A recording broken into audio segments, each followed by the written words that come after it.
नमस्कार विद्यार्थियों। राजकीय महाविद्यालय जैतारण की तरफ से संचालित आज की ई क्लास में मैं Narendra Singh Rathore, assistant professor history, आपका स्वागत करता हूं। आज की इस ई क्लास में हम अलाउद्दीन खिलजी की दक्षिण भारत पर विजय के बारे में अध्ययन करेंगे। इससे पहले कि हम उसके विजय के बारे में अध्ययन करें, आपको मानचित्र की सहायता से इन 4 स्थानों का ध्यान रखना है जिसके बारे में हम अध्ययन करेंगे। पहला देवगिरी, दूसरा तेलंगाना, तीसरा होयसल वंश का और चौथा पांड्य राज्य। इन 4 राज्यों के बारे में ध्यान रखेंगे और विद्यार्थी प्रतियोगिता परीक्षा के दृष्टिकोण से इन 4 स्थानों के नाम, शासकों के नाम तथा वंश के नाम, इन 3 चीज़ों को याद रखेंगे जिसमें से अमूमन प्रश्न पूछा जाता है। रिपीट कर रहा हूँ, 3 चीज़ें महत्वपूर्ण है जो याद रखनी है। क्षेत्र का नाम अर्थात राज्य का नाम, वंश का नाम, शासक का नाम। एक चीज़ जो कॉमन है वो ये कि इन सारी विजयों को करने का श्रेय मलिक काफूर को है।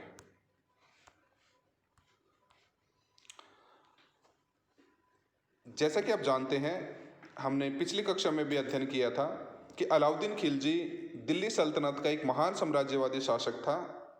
उसने उत्तर भारत को विजित करने के पश्चात दक्षिण भारत को विजित करने का प्रयास किया, लेकिन उत्तर भारत व दक्षिण भारत के प्रति उसकी नीति अलग अलग थी। जहां उत्तर भारत को वो अपने प्रत्यक्ष नियंत्रण में लाकर अपने साम्राज्य का विस्तार करना चाहता था, वहीं दक्षिण भारत में वो राज्यों को केवल धन वसूल करना चाहता था और उनके ऊपर प्रशासनिक नियंत्रण लाना चाहता था। ध्यान रखिएगा, उत्तर भारत के राज्यों को उसने साम्राज्य में विलीन किया, जबकि दक्षिण भारत के राज्यों के ऊपर नियंत्रण स्थापित कर उनसे धन प्राप्त किया। अलाउद्दीन खिलजी की यह माना जाता है कि सबसे विशिष्ट उपलब्धि दक्षिण भारत के राज्यों की विजय थी। वह दिल्ली सल्तनत का पहला शासक था जिसने विंध्याचल पर्वतमाला को पार करके दक्षिण प्रायद्वीप को जीतने में सफलता प्राप्त की। उसके दक्षिण विजय के बारे में हमें विस्तृत जानकारी बरनी की तारीख फिरोजशाही, अमीर खुसरो की खजाइन उल फुतू जिसे तारीख अलाई भी कहा जाता है, तथा इशामी की फुतू उस सलातीन नामक साहित्यिक रचनाओं से प्राप्त होती है। विद्यार्थियों, आप इस चीज़ को ध्यान में रखेंगे कि प्रश्न अमूमन पूछा जाता है कि अलाउद्दीन खिलजी की दक्षिण विजयों को करने का श्रेय अर्थात इन दक्षिण विजयों का सेनापति नेतृत्व करने का श्रेय एक ही व्यक्ति को था जिसका नाम था मलिक काफूर, जिसे आपको ध्यान होगा नुसरत खान ने कैम्बे से प्राप्त किया था। इन दक्षिण विजयों के अंतर्गत हम 4 स्थानों के बारे में अध्ययन करेंगे: देवगिरी, तेलंगाना अथवा वारंगल, द्वार समुद्र व माबर अथवा मदुरा। जहां तक दक्षिण के राज्यों पर आक्रमण करने का कारण है, 5 सामान्य कारण है। पहला है दक्षिण के राज्यों में तथा वहां निर्मित मंदिरों से अतुल धन प्राप्त करना। दूसरा, सिकंदर के समान अपने को महान विजेता सिद्ध करना। तीसरा, दक्षिण भारत में इस्लाम धर्म व इस्लामी सभ्यता का प्रचार करना। चौथा, दक्षिण के हिंदू नरेशों को कर देने वाले नरेशों के रूप में परिणित करना। और 5वां, अपनी राजनीतिक महत्वाकांक्षा को शांत करना। दक्षिण भारत के राज्यों पर उसका पहला अभियान देवगिरी अभियान था, जिसके 2 प्रमुख कारण माने जाते हैं।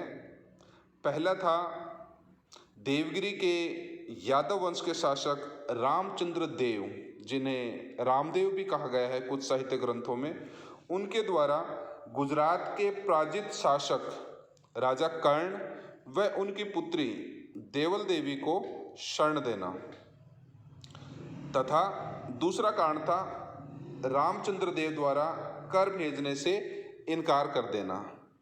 जलालुद्दीन खिलजी के समय अलाउद्दीन खिलजी ने एक सूबेदार के रूप में देवगिरी पर आक्रमण किया था तथा रामदेव ने पराजित होने के पश्चात दिल्ली सल्तनत को कर देना स्वीकार कर लिया था, किंतु पिछले कुछ समय से रामचंद्र देव किसी प्रकार का कर नहीं दे रहा था। फरिश्ता ने इसका कारण एक अलग बताया है। वो कहता है कि अलाउद्दीन खिलजी की पत्नी मल्लिका जहां कमला देवी अपनी पुत्री देवल देवी को पाना चाहती थी। आपको ध्यान होगा, ये कमला देवी वही थी जो राजा कर्ण की पूर्व में पत्नी रह चुकी थी। इन कारणों के संदर्भ में अलाउद्दीन खिलजी ने मलिक काफूर के नेतृत्व में दक्षिण भारत को विजय करने के लिए अपनी सेना भेजी। उस समय मलिक काफूर के साथ अल्प खां भी था।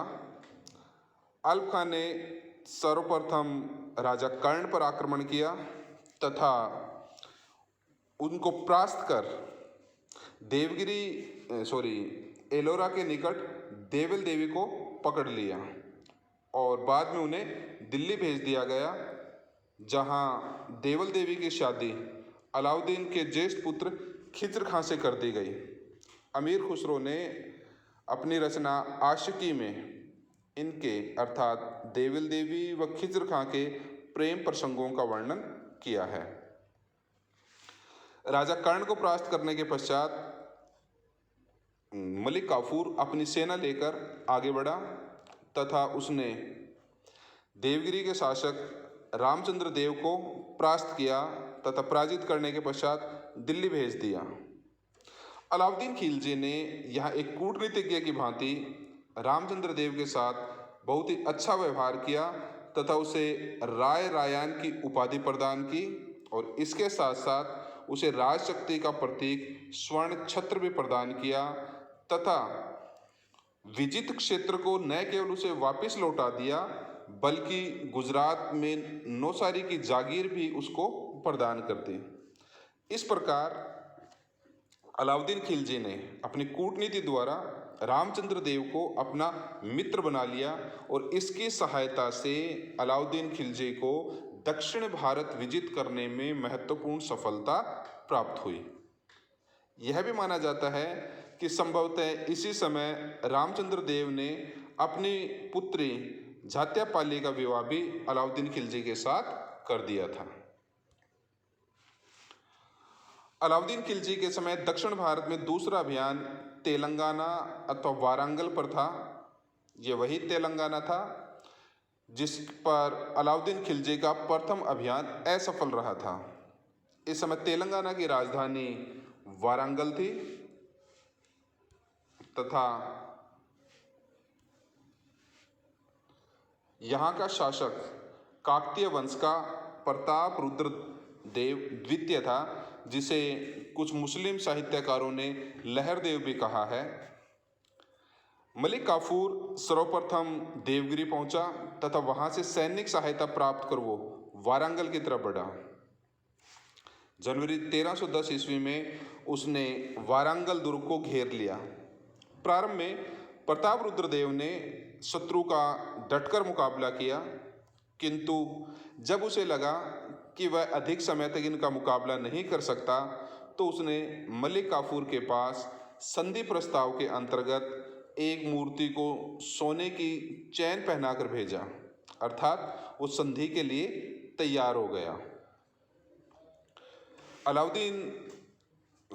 मलिक काफूर ने उसके साथ संधि कर ली प्रताप रुद्रदेव के साथ, जिसके अंतर्गत प्रताप रुद्रदेव ने अलाउद्दीन खिलजी की अधीनता को स्वीकार कर लिया तथा उसे वार्षिक कर देना स्वीकार कर लिया। यहाँ पर आप याद रखेंगे कि मलिक काफूर को एक बहुत ही महत्वपूर्ण वस्तु प्राप्त हुई, जो खाफी खां के अनुसार कि इस अवसर पर अर्थात तेलंगाना विजय के अवसर पर प्रताप रुद्रदेव ने काफूर को संसार प्रसिद्ध कोहेनूर हीरा प्रदान किया था, जो कि गोलकुंडा की खान से निकला था। इस कोहिनूर हीरे को मलिक काफूर ने अलाउद्दीन खिलजी को भेंट किया, जिसे उसने आगे अपने पुत्र को दे दिया था। तो कई बार पूछा जाता है कि अलाउद्दीन खिलजी को कोहिनूर हीरा किस अभियान में प्राप्त हुआ था या इसका वर्णन किस साहित्यकार ने किया है। तो आप याद रखेंगे खाफी खां, तेलंगाना अभियान तथा मलिक काफूर द्वारा अलाउद्दीन खिलजी को भेंट करना। अलाउद्दीन खिलजी के समय तीसरा अभियान द्वार समुद्र अभियान था। इस समय यहाँ का शासक वीर बलाल तृतीय था तथा द्वार समुद्र पर उस समय होयसेल वंश का शासन था। जैसा कि पहले वारंगल अभियान के समय देवगिरी के शासकों ने मलिक काफूर की सहायता की थी, वैसे ही द्वार समुद्र अभियान के समय भी देवगिरी के राजा रामचंद्र ने अपने सेनापति परशुराम अथवा पारसदेव को मलिक काफूर की सहायता के लिए भेजा था।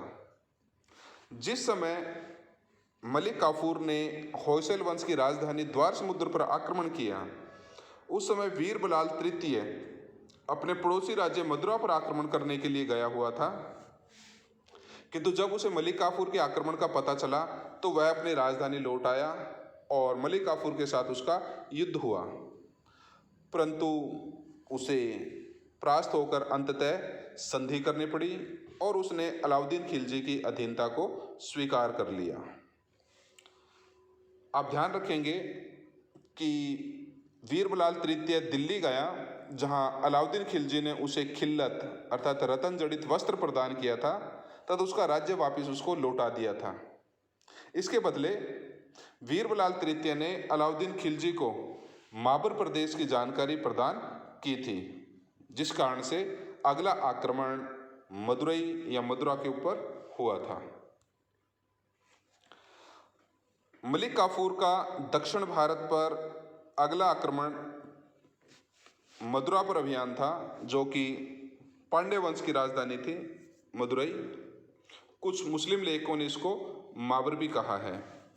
यहाँ पर मारवन कुलशेखर की मृत्यु के पश्चात उसके दो पुत्रों औरस पुत्र सुंदर पांडे तथा अवैध पुत्र वीर पांडे के बीच सिंहासन की प्राप्ति हेतु संघर्ष चल रहा था, जिसमें वीर पांडे ने सिंहासन के ऊपर अधिकार कर लिया तथा सुंदर पांडे ने अलाउद्दीन खिलजी से सहायता मांगी।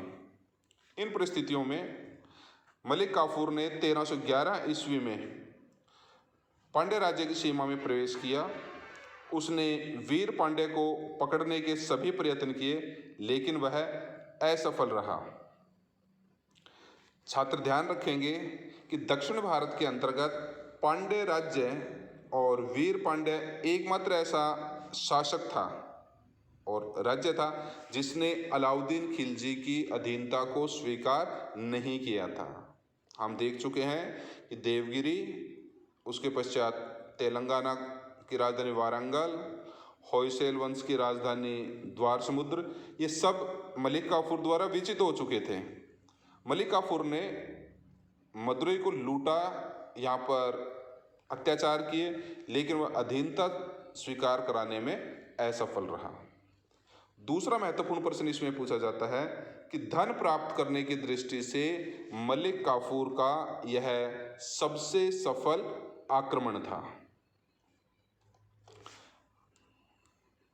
इसके पश्चात मलिक काफूर का दक्षिण भारत में अंतिम आक्रमण देवगिरी का अभियान था, जो कि 1313 ईस्वी में हुआ, क्योंकि 1312 ईस्वी में रामचंद्र देव की मृत्यु के पश्चात उसका ज्येष्ठ पुत्र शंकर देव अथवा सिंहन देव द्वितीय गद्दी के ऊपर बैठा और उसने अलाउद्दीन खिलजी की अधीनता स्वीकार करने से इनकार कर दिया।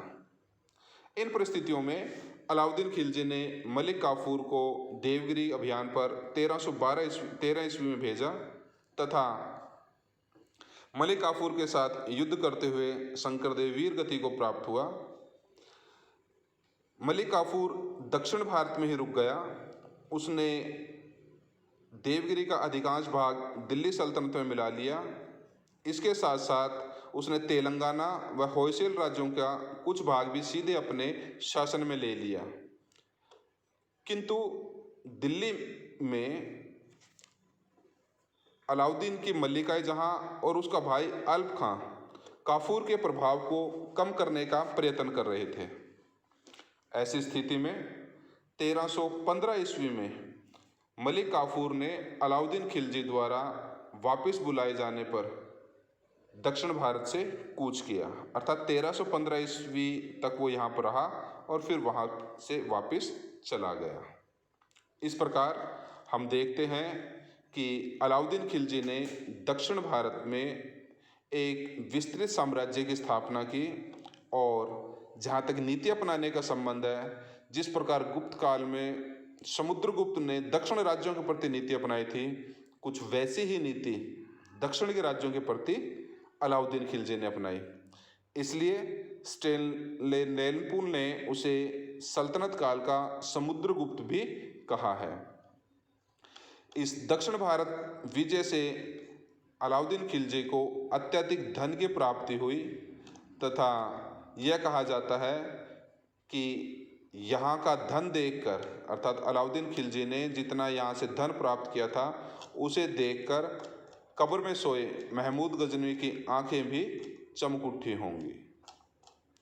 अगले अध्याय में हम या अगली ई क्लास में हम अलाउद्दीन खिलजी के उसको शासन प्रबंध के बारे में अध्ययन करेंगे। तब तक के लिए धन्यवाद।